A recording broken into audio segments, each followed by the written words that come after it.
네, 검찰의 항소 포기 결정이 노만석 총장 권한대행의 사의로 이어지면서 사태가 새로운 국면에 접어들었는데요. 네, 법조팀 우종훈 기자와 자세한 이야기 더 나눠보겠습니다. 네, 어서 오십시오. 어서 오십시오. 네. 자, 결국에는 이제 노만석 대행이 이제 사의를 표명했고 오늘 몇 시쯤이었습니까? 오후 5시쯤 노만석 대행이 사의를 표명한 것으로 파악이 됐습니다. 이 대검 부장단들이 모인 자리였는데 네.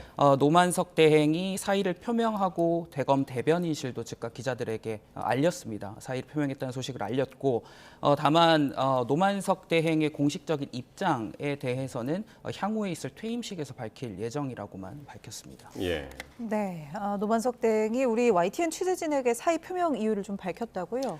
그렇습니다. 사의 표명 이후 짧게 전화를 나눴습니다. 사의 표명의 어떤 이유가 무엇이냐 이렇게 물었을 때 노만석 대행은 논란, 그러니까 최근에 벌어진 항소 포기 논란에 책임을 지는 자세라고 설명을 했는데 다만 지금 논란이 되고 있는 참모들의 추가적인 사퇴 요구가 있었는지 이것이 사의 표명에 어떤 영향을 미쳤는지에 대해서는 구체적 언급을 피했습니다. 예. 노 대행이 퇴근길에, 그러니까 사의를 표명한 게 오후 5시 일과가 거의 끝날 쯤이기 때문에 퇴근길에 입장을 밝힐까 싶어서 저희 취재진들도 대기를 했는데 지하를 통해서, 그러니까 언론에 노출되지 않는 상태에서 대검찰청 청사를 빠져나갔습니다. 예. 그러니까 구체적인 이제 사퇴 이유에 대해서 이제 퇴임할 때 그때 이제 나올 것 같고 대통령실은 어떤 입장인가요? 네, 앞서서도 저희가 좀 전달드리기는 했지만 대통령실이 오늘 공지를 통해서 정성호 법무부 장관으로부터 노 대행 면직안이 제청되면 이를 수리하겠다라고 했기 때문에 예. 이후 사의 표명에 따른 그 행정적인 절차들은 빠르게 진행이 될 것으로 보입니다. 노 대행이 표명한 사의가 받아들여진다면 검찰은 초유의 대행 체제로 진행이 될 그렇겠네요. 예정입니다. 그럼 누굽니까? 대행의 대행이? 지금 현재는 다음 서열상 선임인 차순길 기획조정부장이 대행 업무를 이어갈 것으로 보이고, 지난 7월에 심우정 검찰총장이 사퇴를 하지 않았습니까? 이후에 대행 체제로 이어졌는데 말씀드린 것처럼 초유의 대행의 대행 체제로 이어질 전망입니다. 네, 노 대행 오늘 이제 오후 늦게 사의 표명을 하기까지 상당한 고심 끝에 이런 결정을 내린 것으로 보입니다. 맞습니다.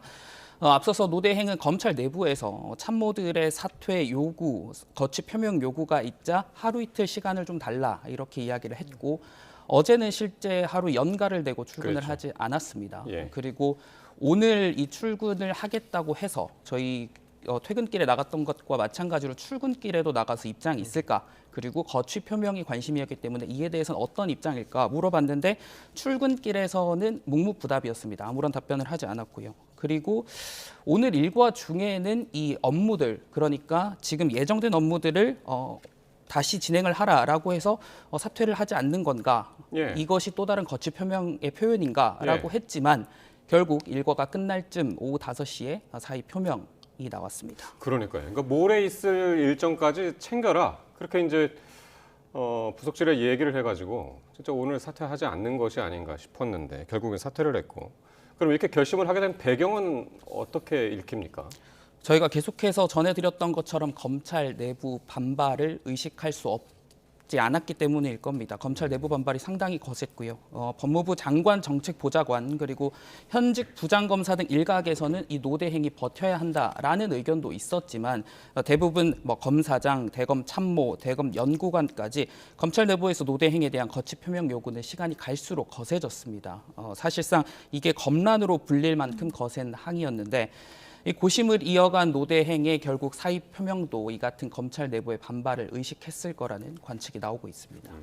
네, 이렇게 노만석 대행이 사의를 표명을 했지만 결국 여전히 항소 포기 결정 가지고서 논란은 계속 이어질 것으로 보인다고요? 그렇습니다. 이 논란의 핵심은 검찰과 법무부 사이에 이 항소 포기 결정을 두고 어떤 논의 과정들이 오갔냐. 네. 이것인데 아직까지 이 부분에 대한 구체적인 최종 책임이 누구에게 있었고 어떤 논의 과정을 거쳐서 이런 결정에 이르게 됐는지가 명확히 나오지 않았기 때문에 논란은 이어질 것으로 보입니다. 예. 노 대행은 논란이 불거지자 대검 연구관들과 면담하는 자리에서 자신이 용산과 법무부의 의견을 고려했어야 했다고 말한 것으로 알려졌는데 이 반면에 정성호 법무부 장관은 자신의 항소 여부를 신중하게 판단해달라라는 의견만 전달했을 뿐이라고 선을 그었고요. 그리고 이 노대행과 대검에서 함께 일한 적 있는 이진수 법무부 차관도 장관의 뜻을 한 차례 전화로 전달한 적은 있지만 예. 이것이 수사 지휘권을 행사한 건 아니라는 점을 분명히 했다고 밝혔습니다. 그 이를 두고는 법무부가 의견을 전하고 대검은 참고하는 이것이 사실상 비공식적 수사지휘권 행사가 아니냐라는 이야기도 있기 때문에 이 리더십 공백이 발생한 이 검찰을 둔 혼란, 리더십 대행의 대행 체제에 따른 혼란은 앞으로도 이어질 것으로 보입니다. 그러니까요. 사퇴했다고 해서 이게 마무리가 아니라 앞으로도 계속해서 진행이 될 것 같습니다. 지금까지 우정원 기자와 함께 말씀 나눴습니다. 고맙습니다. 고맙습니다.